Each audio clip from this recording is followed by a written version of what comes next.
The first time a woman in a pressed white blouse walked onto my construction site and told me my own land needed her committee's approval, I genuinely thought someone was playing a joke.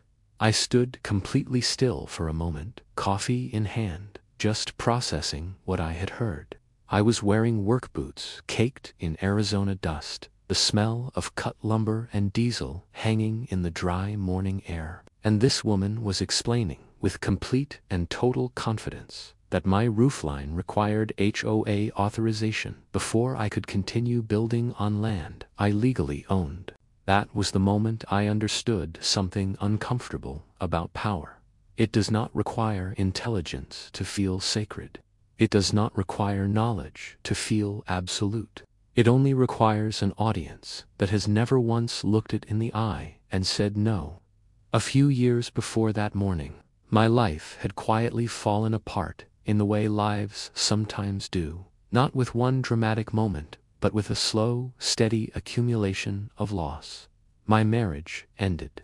The silence in the house became something I could not live inside anymore.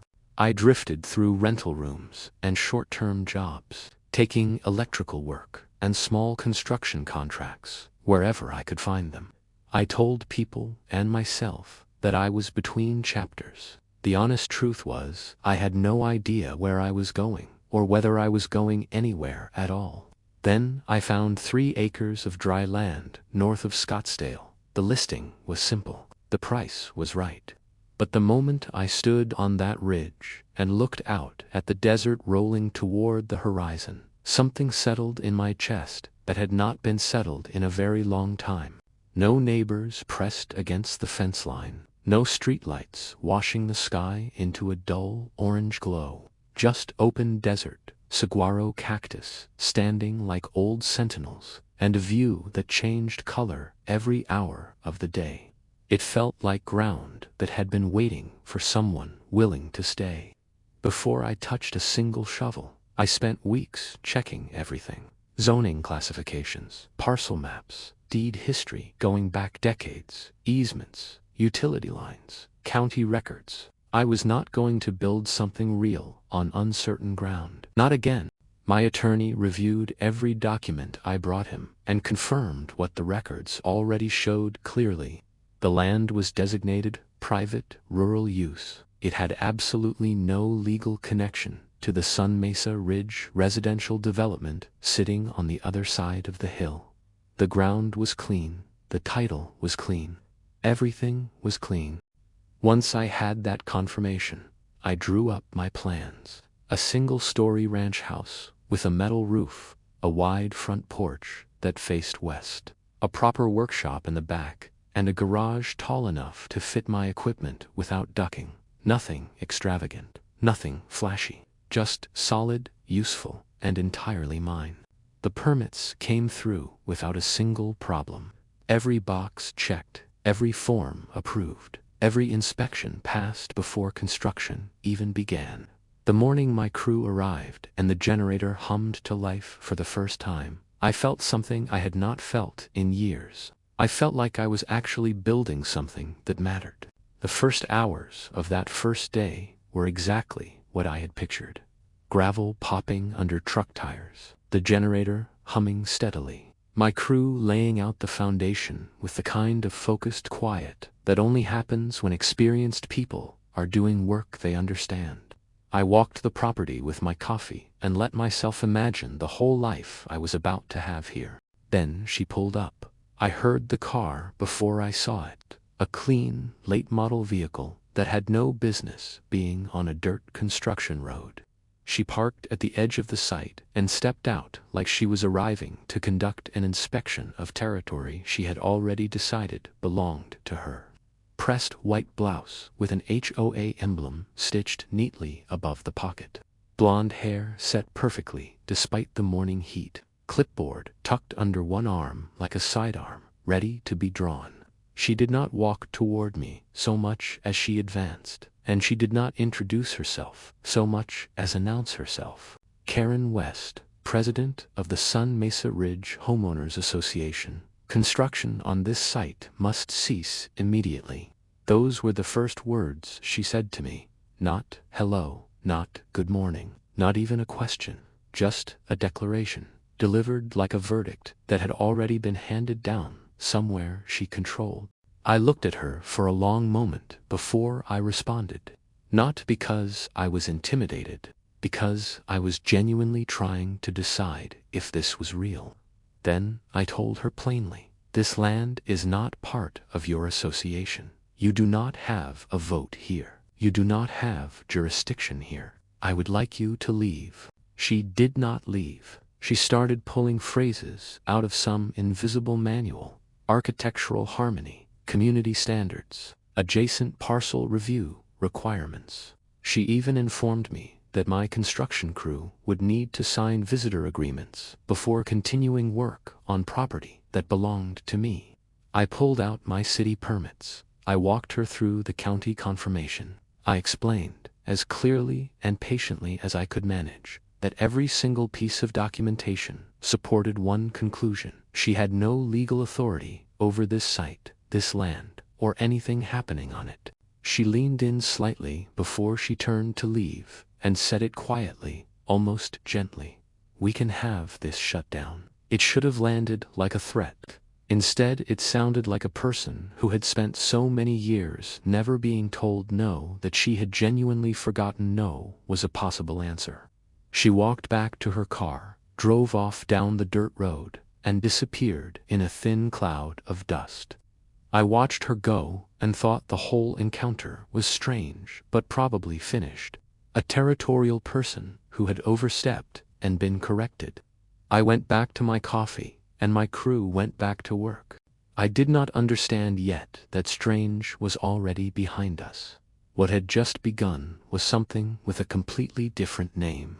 2 days later, a termination notice appeared on my temporary electrical panel. Orange sticker, official language, serious tone. When I called the utility company, the explanation came quickly. The Sun Mesa Ridge Homeowners Association had filed a formal compliance complaint using my parcel number, claiming construction activity on the site needed to be halted pending resolution of a community standards dispute. I stood in the heat, staring at that panel for a long moment. We were not even connected to the grid yet. We were running temporary construction equipment on a privately owned rural parcel. There was no community standards dispute. There was no legitimate complaint. The filing was entirely fabricated, and it had worked well enough to generate a real notice on my real equipment. That was the moment something shifted inside me. This was no longer a pushy neighbor testing her boundaries. This was fraud being used deliberately as a construction weapon, and whoever was filing these complaints understood exactly what they were doing.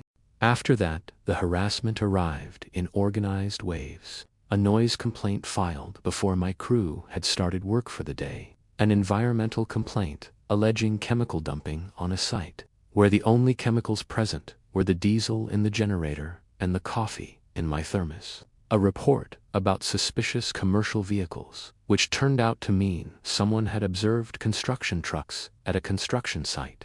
Inspectors came. They checked my permits. They walked the site. They found nothing because there was nothing to find. One city official reviewed the documentation, looked around carefully, and said quietly that my site was more compliant than most active builds he visited in a given week. But compliance did not make the interruptions stop. Every delay cost real money. Every unexpected inspection visit made my crew nervous and slowed the work. Every phone call I had to make to officials who already knew my site was clean took time I did not have. That is precisely how people like Karen operate. They cannot beat you in a fair contest, so they make the process so exhausting and costly that quitting starts to look like wisdom. I decided to go back to the source. I drove to the county recorder's office and requested every document tied to my parcel number. I sat down with the records and started reading. That is where the entire situation split open like dry ground after the first monsoon rain. A clerk named Daniel flagged something that had not been there when I purchased the property. A zoning overlay request had been filed by the Sun Mesa Ridge HOA, asking the county to incorporate my land into a shared buffer zone for the purposes of architectural cohesion with the surrounding residential development. Attached to the request was a consent form. The consent form bore my name. It carried what appeared to be my signature. It referenced my parcel number and my address, and I had never seen it before in my life. I had never signed it. I had never agreed to anything remotely like it. Someone had forged my identity on a legal government filing. I looked at it carefully. The notary stamp was blurred and sitting at a slight angle. The signature block was visibly misaligned on the page. One of the supporting documents listed a notary public whose license number I ran immediately, and who had been dead for several years before the document was supposedly witnessed and stamped.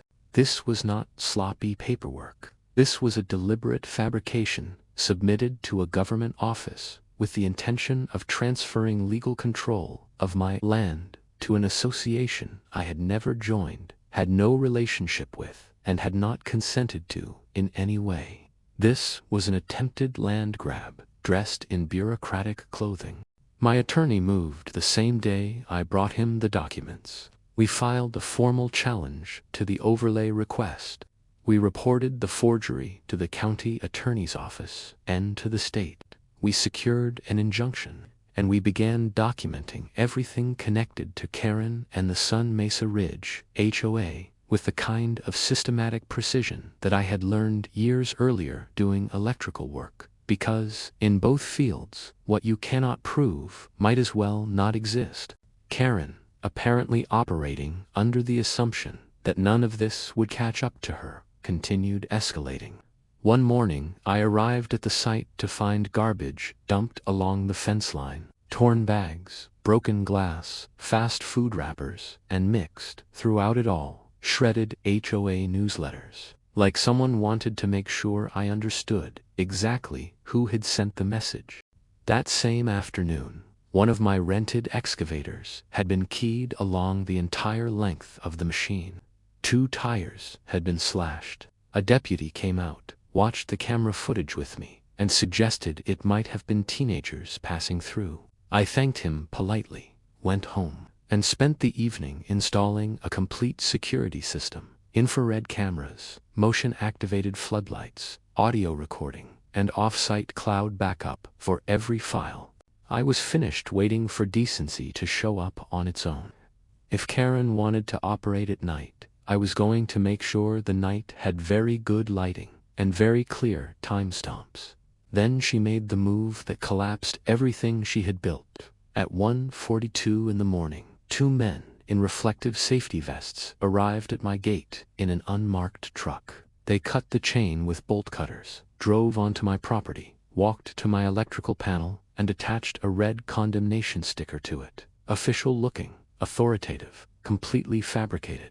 Several minutes after the men finished, a second vehicle pulled up. Karen stepped out carrying a flashlight. She walked around my half-built house slowly, deliberately, like a person inspecting something they had already claimed. She examined the framing. She walked the foundation perimeter. She moved through the space with the unhurried calm of someone who genuinely believed the battle was already won.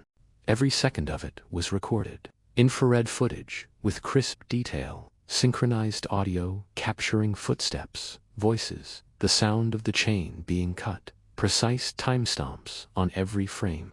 By the time the sun came up, my attorney had the complete files. The county had the complete files. The sheriff's office had the complete files.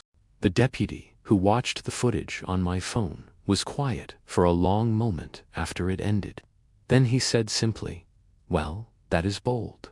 Bold was a generous word for it. Felony, trespass, criminal vandalism, conspiracy to commit fraud, and falsification of official documents were the words that appeared in the filing that followed. From that morning forward, the structure Karen had spent years building began coming apart in public daylight. The county opened a formal investigation and served subpoenas. Inspectors returned to my site, reviewed everything, and issued an official statement confirming 0 violations and declaring the condemnation sticker entirely fraudulent. Local news stations picked up the story within days. Neighbors who had stayed silent for months began coming forward. A man named Mike described a months-long battle with Karen over a flagpole she had classified as an unauthorized vertical structure. An elderly couple discovered that their undeveloped parcel had been quietly listed for pending community acquisition without their knowledge, their consent, or even a phone call. A former HOA treasurer passed along internal meeting notes that showed years of decisions being made without proper board votes.